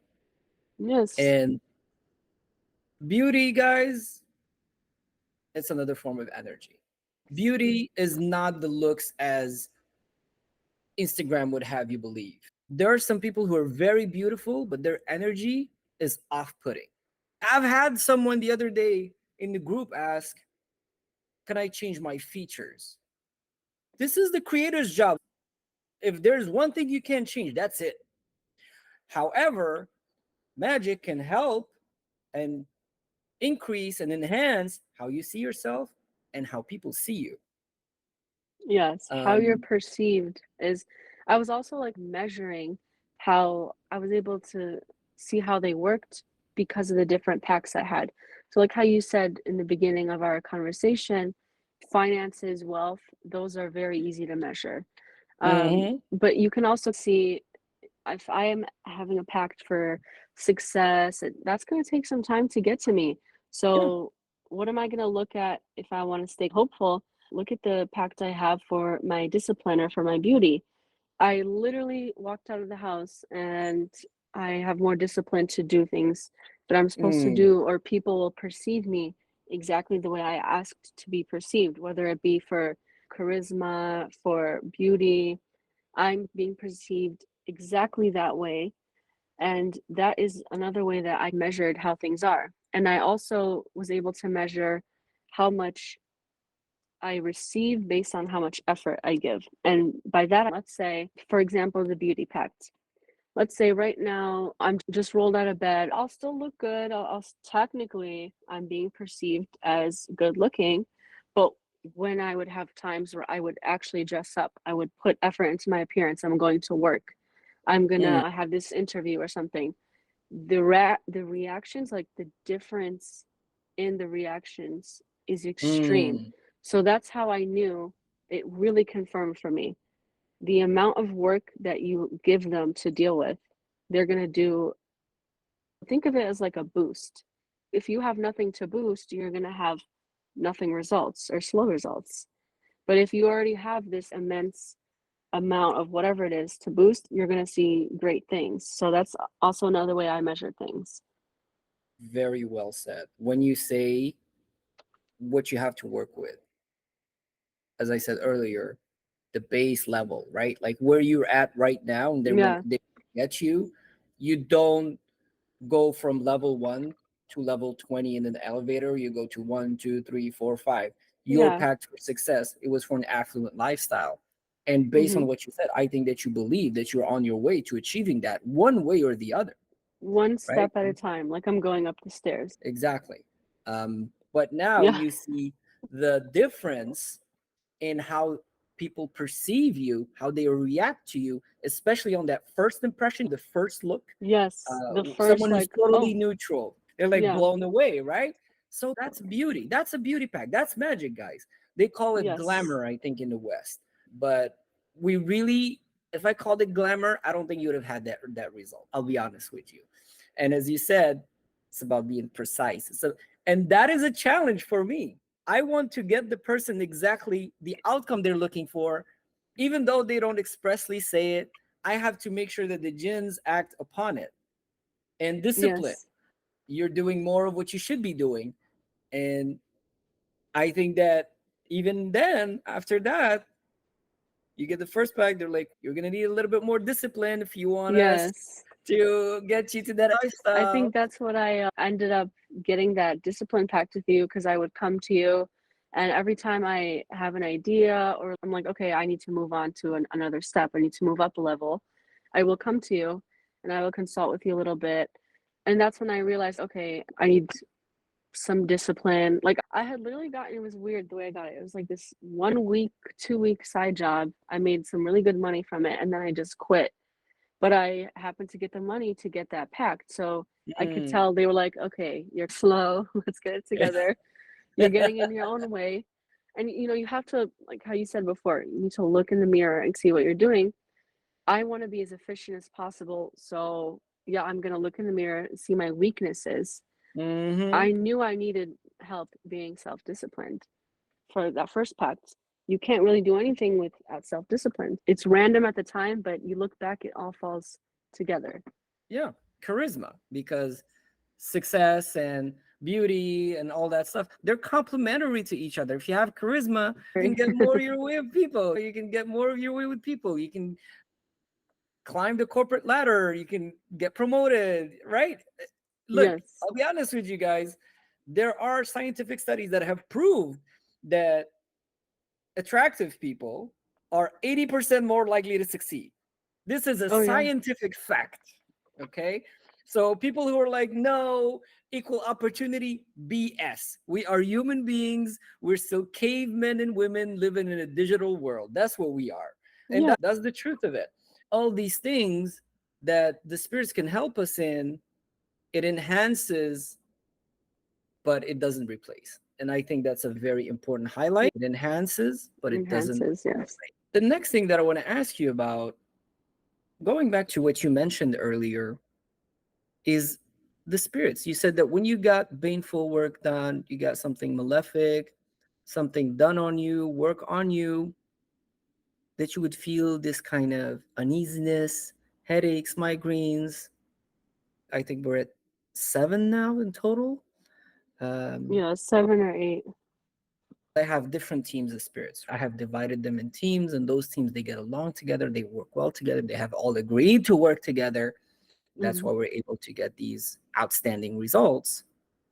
But in comparison to the experiences you were going through with the spirits that are afflicting you, you have experience with the spirit world. So I Yes. would like you to tell us more about the spirits that are servicing the packs, who are with you day in, day out. You've communicated with them, you've made them the offerings, you've seen the results they bring. What is your overall impression of them? Do you think they're good, they're evil, they're neutral, their level of power in comparison to results you've gotten in the past? What can you tell us about the relationship and the spirits in general, your impression of them? Obviously, you're not having FaceTime calls with them, right? But overall, on in the span of a full year, I would say, you get to know who you're dealing with. Yes. There's a like when I was doing work with practitioners for bad things, you get a feel like someone's work feels a certain way. And that's because they're using certain spirits. So that's what you're feeling. I previously said I didn't get any negative physical feelings. I didn't feel sick. I didn't feel in a bad mood, anything. I just how I would feel physically, they would leave me alone. I didn't really feel anything I'm not supposed to. So that's one. And two, I know that they're all around me. I know they're always around me. But you can just tell they'll leave you alone. They're neutral. They're very, if I had to use one word to describe them, it's transactional. They Mm, are like their business. They're very transactional. Don't think you're going to get into do a pact and then it's, oh, I can talk to this one. I have a good relationship with them. Maybe on a business thank you. sense, you Thank you have a so good much. relationship. Because it's think of it as you have a job and you have coworkers. Some coworkers you like, you've worked with them for a long time, you're familiar with how they get things done, their work style. Um, Mm, you clock in, you get the job done, you're efficient together. And then when the day ends and you leave, are you gonna talk to them and hang out with yeah, them and do yeah, extra work with them off the clock? No. yeah. But once you do get back into work, you are gonna work in harmony until the job is done. And that's Yeah. how I see them as. They're very transactional. I could not have put it better. And that's what I tell people. Like, I have people contacting me, they're like, Retta, I want a gin companion. You want a companion? Oh my god. Get a dog, but that's haram. Like, get a cat. I don't know, but not a gin, right? You want this Yeah. companion that you can't see, you can't hear. Yes, you can hear them. I can hear them. But most people who want this jinn companion, like even God tells us, they see you where from where you don't see them. That when these people tell you, I'm gonna bind this jinn to you, what they're doing is they're possessing you. That's what they're doing. They're giving you an attachment. They're giving you a jinn. And believe it or not, they have their own free will. They have their families, they have their goals, they have their aspirations. They don't care about Yeah. you. They care about their tribe, they care about their people, they care about their children, their king. They don't owe us anything. They owe allegiance to their king. So the king tells them to do this, and it's a chain of command. And it's very important. If I'm hiring you to do something, I don't care if you're my friend or not, as long as it gets done. And I think that's Yes. even it promotes efficiency even more in most cases, right? It's like Exactly. you scratch my back, I scratch yours. Give me some results, I'll do something for you, and we can have a happy working relationship. All interests, all parties' interests are respected and valued, and everyone's happy. But Exactly. you something important that you mentioned is that you feel them around you all the time. Many people, this is because you are very spiritually sensitive. Many people, they stop feeling them after a point because our bodies, if you wear a weighted vest, or you'll get used to it. Hmm. The energy, you'll get used to it. You don't, it's not as tangible after 3, 6 months. Hmm. But who cares? Are you doing work to get an experience, or are you doing work to get results? As long as results coming, Exactly. I don't care. I really Yeah. don't.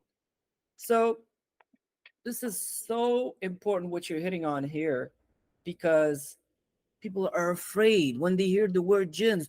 Ooh, I heard they're very treacherous, and like they'll twist your words up and mess with you, and this is Yeah. They don't you care have about a red you. If do They care about do what a you can do job for with them and them. that's it. Exactly. They're not looking for you. If that was the case, the whole population, humans would have been gone a long There would time be no ago. benefit. There would There's be no no reason. benefit. And Exactly. also, they Nothing have to a fear. reputation to protect. They have a reputation of quality to protect. Yeah, And this because is that's how very they get their important. recognition. That's how other people give them, like how you said, the offerings give them sustenance. Yeah, If they have a bad reputation and they don't deliver results, they're going to die out, I guess, the idea of them to us. Like, who's going to continue to give them offerings, to want to hmm, work with them, do packs? They get the recognition and the reputation. absolutely. And at the end of the day, you hit the nail on the head when you said it's a business. And I run it as a business. Very That's much, that's the yes. best that's the best kind of practice that you can have, respecting the gin's worth and value. Because some people think, well, some people speak like they're friends with a gin king. You hear Absolutely that. not. You hear that in Middle Eastern culture. I have 40 kings. Who the hell are you? You Who don't are have you? anything, yes. It's You not, have they're not going to do that. you're possessed, my friend. That's what you are. You're Yeah. possessed. You live in the world of your own imagination. Who are you to have gin kings? What? Really? Whereas, look, I could go on and on, but when you said transactional, I was like, amen to that, because you have to be very perceptive to realize that. I thank you for it, really, Jannah. Something that is very important that I want to ask you now is about the results that we're talking about earlier. How fast was it for you to see results from those packs? Because I'll be honest with you, I get this question all the time. People haven't even ordered, they haven't even began the work, and they're like, where am I going to see the results? And it's a valid concern, right? How Yes. long will it take? And can you tell us a little bit more about that? Definitely. There's definitely a pattern. First of all, you will get the results come as quickly as you nurture them, as you nurture the pacts. What I mean by that is, again, the work that you put towards it. Also, it depends on what you're asking for. Okay. So let's say you get a pact for, like how I said, something that's not physically tangible, charisma or beauty. I'm going to see that right away. And of course, it increases and maybe stabilizes if based on the effort I put into like my appearance or how social I'm being at that moment. If I'm following, like I'm having a good conversation with someone, I'm going to be seen more charismatic versus if I'm silent and I don't make small talk, right? If I dress up, the beauty will be enhanced versus if I just roll out of bed and leave the house. So Hmm. that is a really quick type of pact. That's a really quick result as opposed to an affluent lifestyle, something I asked for, or for wealth or success in whatever career. That's going to take some time to show, especially if, let's say, I want to be like a business savant and I have no business background. I'm fresh out of school. I'm not even in school. You are gonna wait some time to see those results. Of course, you're gonna conveniently come across the right people. You're gonna be placed with the right opportunities and things like that until you get there. But you have to look at where you are in life at the moment when you get that pact, where you want to be, and the amount of work you put in. Consider those three things. That will tell you how fast you'll see the results. That's all you need to look at. Where did you start? Where do you want to end? And how much are you putting into it on your end? What should my next pack to be? Telling me what I need to do to get more money so I can do this thing that I want. You be efficient and then they will bring it to you faster because they want to get the job done. You put them in a contract or a pact. Yeah. You know, that's how I would that's how you're going to gauge the results. And that's And also how it's like the real deal because you're not claiming to put results and oh, give it if you don't see anything in 3 months, well then get back to me or 7 days or 20 days. It's what are you working with now? Where do you want to end up? And what are you putting towards it? That's all. I hope that people are listening very closely because this doesn't apply just to my work, but it applies to all types of magic, to Yes. be honest with you. And from someone who's worked with all kinds of spirits, different practitioners, I think that there are a lot of things as well that you understand just from your background. For example, you mentioned earlier that you would give them an offering when they get to you, like when you know that they're there. That's a smart move because that sets the tone. Oh, Yeah. she values just us being here. It's like a job that you get a signing bonus versus a job that you don't get any welcome package for, right? Yeah. You want to perform better at the one that you get a signing bonus. And Exactly. offerings is not just, we're not worshiping spirits here. This is literally their pay. That's literally their pay. That's their salary, but Yeah. Their also sustenance. their sustenance. It gives them strength. So they need energy to work. Like all human beings, we eat because we're Yes. tired. So it replenishes their energy. You want better results, give them strength. The quality of your offerings. You don't have to break the bank, but I find that if I intentionally, I'll go out of my way. Let's say you tell me, okay, you have to do an offering once a week. That's the one I'll go out to eat. If I'm craving something, I'll go get that one. I think they probably want it.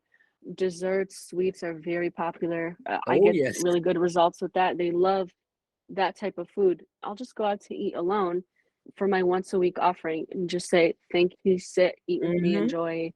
If I have a smaller request, maybe I just want an idea. Maybe I just want to get this one little thing for the Yeah. week as opposed to towards my huge goal. Yeah. Yeah. I Yeah. will give them maybe a sweet, a snack, a candy bar, whatever I like, and I will Yeah. give it to them. They will give it to me right away. And I treat it like how you would feed a person. You some offerings, like, they don't go bad, like, you can either leave them out for 3 days, or you can Mm, eat it and say, "Okay, eat this through me." yeah. Sometimes I'll put something out and it doesn't go bad. It's Yeah. gonna stay there. I will never reuse an offering. Oh, please don't. Yes, I will never reuse an offering. If I give one an offering for one pact, I'm never gonna turn around and say, "Oh, here's your offering to this other pact." Never. I feel like little details like that will set you far with them because they observe you. For them, it's very crucial that they get respected because they find that they say this all the time. They say, you humans are forgetful and Mhm. ungrateful, Yes. Yeah. right? So when people are down and out and they're calling on jinns and their life starts to get better, yes, as you said before, you have to put in the work. And then all of a sudden they think they're so smart and that's why they got the success that they have. So Yeah. they start slowly forgetting about the spirits.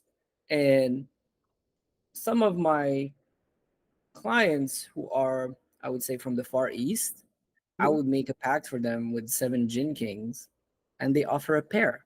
And I'm like, what? Would you feed 7 people on a pair, let alone kings? I get this because there is a cultural element to that.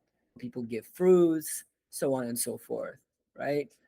But again, so smart of you. Little requests, little offerings, big requests, big offerings, great results, great offerings. And I tell people, like, you don't have to go to this fancy restaurant or whatever. They understand your situation, but just the intention that, I'm going to go out of my way, like exactly as you said, I'm going to go out of my way to give you something special. They Yes. love it. They love And it. It's not, as soon as I get a result, I run it and get their reward. As soon as I don't waste any time. I think that's very important. mm-hmm, As soon as I see something, I see a little emotion, okay, I'm gonna get their offering. Don't wait, especially if you're doing anything monetary and you're sitting on the money that they sent you, don't sit on it and then, oh, okay, yeah, I'll finally get it. You better get up and go run and get the offering for them. I think definitely keep that in mind with the offerings. Look, that is the best approach. I see that you have made very good use of your guide, because I do send the guide to people because there's just so much information that needs to be given. And it's not like to explain really to people, is to educate them about what's really going on, but also to help them make the most of their purchase. Because I deal with people from all over the world. Not everyone is as spirit savvy as you. That's the best relationship. When you condition them to results equal offerings, they're just looking for the next result. They're like, what can we get this girl? What can we Exactly. get this woman? Because we know there's going to be an offering on the back of it. And I tell Yeah, and people, that's how you know you'll get it fast too, because your results, your offerings are your results. Don't "Mm, expect to get anything fast if you're going to take your time with the offering. Maybe you'll still get the result, but they're going to take their time too. Yeah, imagine your boss asks you, or maybe your coworkers, can you get this thing done for me? I have a lot on my plate. And they never do anything for you, or they're always slow and you have a favor. They're going to take their time getting it to you. The information you put on the PDF, it's the exact amount of information you need. Everything is on there for a reason. Like I saw it, okay, now I see why he said that. Now I see why he said that, because that's mm." literally how they operate. It's like they told you, okay, you better let them know this and that if they want to work with us. I'll be honest with you, they want payment first. It's like Yeah. that's basically it. Like they've been burned so many times, right? Like, why are we Yeah. working with these people? Like, they don't. We're dying for them. They're not even helping us. And many times when people get turned on, it's because of those kinds of situations, right? They're like, this guy made all this money on my back, on my hard work. I'm not getting anything from it. So let me show him who's the boss. I think that you're really in the top tier of my clients who are making the best use of them. And I hope that some of them who are probably listening to this interview are going to heed your advice, get some insight. Really, that would be, I'm grateful on the spirit's part if they do that. I can tell you that much. The next thing that I want to ask you about, taking all this into consideration, okay, Hmm. from the purge at the beginning, spiritual diagnosis, how it all started, and eventually the packs, the results, sustained result throughout a year, because as I said earlier, spells fade quickly. How satisfied are you, not just with my work, but the spirits that we collaborate with? I'm very satisfied. I like that it's transactional. The results that they show me, they're fast, and it's I believe that people and spirits, certain people are more compatible with certain spirits than others. I believe that they have their own personalities. They have everything. So I feel very compatible with the ones that, brought with me so I can work with them. And I like that when you first start a pact, no matter how what your base you're working with, as time goes on, you actually see more results, and the results are more niche to you as a person, if that makes Mm, sense. Because they took the time, and you told me this too, they take the time to observe you. They take the mm-hmm. time what your weaknesses are, your strengths. They're not gonna, okay, yeah, let's say I do a pact for money.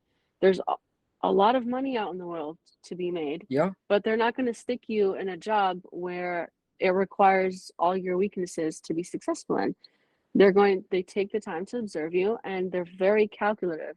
So I'm very satisfied with the results, to the point where, as I continue to take a step up, that's when I'll be able to get contracts. And I plan on getting, inshallah, all the packs that I have as a contract. And I spoke Inshallah. to you the other day about, I want to do packs now on behalf of my loved ones, because Mm-hmm. I see the results, I understand how they work, and I trust them, um, because I'm very satisfied with them. So now I'm like, okay, of course I will tell the right people. I'll use my discernment if I'm going to tell them, or I can Yeah. just do it on their behalf, because I know how they work, and that's how satisfied I am with the results. I think there's no, in all satisfaction surveys, they will ask you, like, how likely are you to refer us to a loved one or whatever. So the fact that you say that really touches me a lot. And it's also part of my aim, my desire to put these spirits on the map. Um, Yeah. I They think do that great work, honestly. they're undervalued, but also not in a way that puts them in touch with the wrong people. Yeah. They're still picky. Because they're very picky. I've seen people who haven't fulfilled their agreements. I'm not talking about my clients because I always make sure that everything is fine. But Hmm. people that I've given information to, people that I've helped, they haven't held their ends of the bargain, and they didn't turn on them. They did not punish them. They did not afflict them. But those results dried up really quick. And Yeah. life wasn't as easy. It wasn't as smooth sailing as it was before. When I bring someone to work with them, it's like I'm vouching for that person. They don't hold it Mm. against me if that person is not up to a certain level. They're like, man, this guy or this girl is so hard to work with, right? And I have to make Yes. sure that it's healthy for everyone involved, right? You would not believe the amount of people that I decline just based on their messages, their questions, the stuff that they're asking for. I'm like, we are not a good fit to work together. That's what I say very politely. Yeah. Based on what you told me, we are not a good fit to work together. Because jinns, it's not 1001 nights, it's not Aladdin, it's not folklore. All that stuff is BS. Okay? Yes. It's not occult books, it's not grimoires. All that stuff is BS. The jinn world, the spirit world is still shrouded in mystery up until this day. And there's far more that we don't know than what we know. But it doesn't matter. I We agree. only need to know enough to get what we want. But as simple as that, right? We don't Yes. need to know who's a friend of who, who's the father of who, how many children they have. And like, it always amazes me when people are like, yeah, this guy, he has these, he's Muslim and he's very into the religion and he has these many sons and these many. Really? There are actual human kings and queens that we see. We don't even know how many partners they have. We don't even know how many children they have. Those are people we can see. You're talking Yeah. about, come on.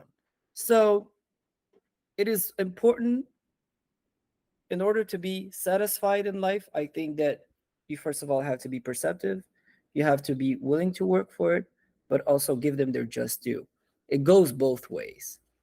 And now that we're finishing on this very high note, do you have any parting words for our listeners, mainly for people who identify with your story, the struggles that you've been going through, and also people who are on the fence about jinns, about magic, anything that you have as a message for our listeners that you think would be very important for them to hear and know? I would say if you're on the fence, just as a listener, if you whether you have come through the shop like me or from the Facebook group, your website, YouTube, whatever, you are here for a reason. So, like how we talked about earlier, where you said people will tell you, "Oh, I came to your website for days and I was considering it." Keep in mind, it's good to do your research and practice discernment, but you should know that you are here for a reason. You stumbled across it for a reason. So I would definitely say no matter where you are in life, how much experience you have, um, do a consultation or reach out to the community. There's, like a Facebook group that I will look through too. Someone will be able to talk to you and you can get started that way. Just remember that you didn't just come across this for no reason, especially if you're on the fence about it. These packs, the way that they are crafted, it's purposely so they're accessible to anyone. If Mm, you can walk and chew gum, you can have this packed. It's very easy. I would say you have to, like you said, be perceptive, discernment. I cannot say that more times. Like it's very important. You have to know, get a feel for things. And again, you're here for a reason. So you stumbled across this video or this page for a reason. Look into it, especially if you have any doubts or if you have a goal in mind, a dream in mind. This is you being pointed in the right direction. So I would say look into it. That's very well said. I couldn't agree more because I'll be honest with you, 90% of my client, 90% of my clients will tell me, I've done this prayer. I've asked my spirit guides. I've asked my Yeah, spirits. I've done the pact which led me to you. I've done the working which led me to you. I've done this spell which led me to you. Many times the spirits they'll come and they'll see what you're dealing with behind the scenes and they're like, you're gonna need something more. Or they I'm telling you people, jinn referrals are a thing. Angel definitely. angel referrals are a thing. They're like, oh, I did this working with an angel for my business, I found you. I did this working with an angel for this. I don't believe in that. And it's not because Yes. I'm a No spiritual coincidences. worker, yeah, that I believe that everything's magic and everything's spiritual. No, it is actually the truth. So hearing it from someone else, I think is very important. So I thank you for that, Jannah. On Yeah. behalf of our listeners, I think that you have shared some great, amazing value and insight with us. Your story, as I promised at the beginning, is truly inspiring. We started with challenges, blockages, struggles, like real life struggles, and Yeah. ended with amazing results, growth, inspiration to go further and higher in life, hitting level after level.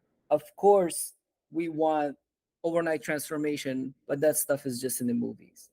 So, for people in the real world who want to work with real spirits and get real life results, I'm here Yes. for you. There are people there selling spells for $20. Like, how much work do you think that person has put into it? Yes, seen those. There's a lot of people who aren't real, aren't serious, maybe don't Sure. aren't as skilled. But you know what? Like I said, like you come across this for a reason. Even the day I came across your shop, for some reason I decided to take off work and I wouldn't have had the Mm, time to sit there and scroll because I would have been at work by then. So every little thing is intentional and is calculated. And that's why I don't believe in coincidences. And I even had people, because when I would do a review on your pets, I would even have people DM me on that Etsy account and ask me about the results I've had, just the quickness and the seriousness of the results. And I would just say there's a reason why you don't get results overnight, not just because logically you can't in the physical world, mm, depending on how you start, but also because you have to build the knowledge, the mentality, you have to build the characteristics to be able to appreciate that. There's things that I have now, literally just 3 months ago, if I had gotten in front of me, I would have wasted it. I would literally have walked past it and kept going because I didn't get it then because I was gonna waste it. So that's another thing to keep in mind with the results and the pacts. Everything is for a reason. say no more. Like when you say like everything is for a reason, I think there's really nothing more to say. Again, Jenna, thank you so much for taking the time to do this. You're busier and busier now as life goes on, more projects on the table, great things coming for you, inshallah. And I'm looking forward really to helping you throughout this journey, and it's fulfilling. I'll be honest with you, it's fulfilling to help people grow and change their lives. And like when I say manifest your dream life using magic, I'm not lying, right? Yeah, it's And true. it's one brick at a time. And Exactly. just one thing that I want to leave people on: spend your time and effort and money on yourself, on making your life better. And guess what? Your life will be better for it. You'll be happier, wealthier, healthier for it. Percent. Fortunately, people use this magic most of the time to afflict other people, to influence them, to make them do certain things. And your resources are wasted trying to control the things you can't ultimately, right? Yes. So good on you for proceeding that way and seeing that from the start. Thank you for having me. And I just want to say thank you to taking the time to listen to me. So, I'm very grateful that you decided to ask me to talk, see what I know. I know you wanted to pick my brain a little bit, my experiences, but Yeah, yeah. again, you've taken time and having me. Gratitude all around.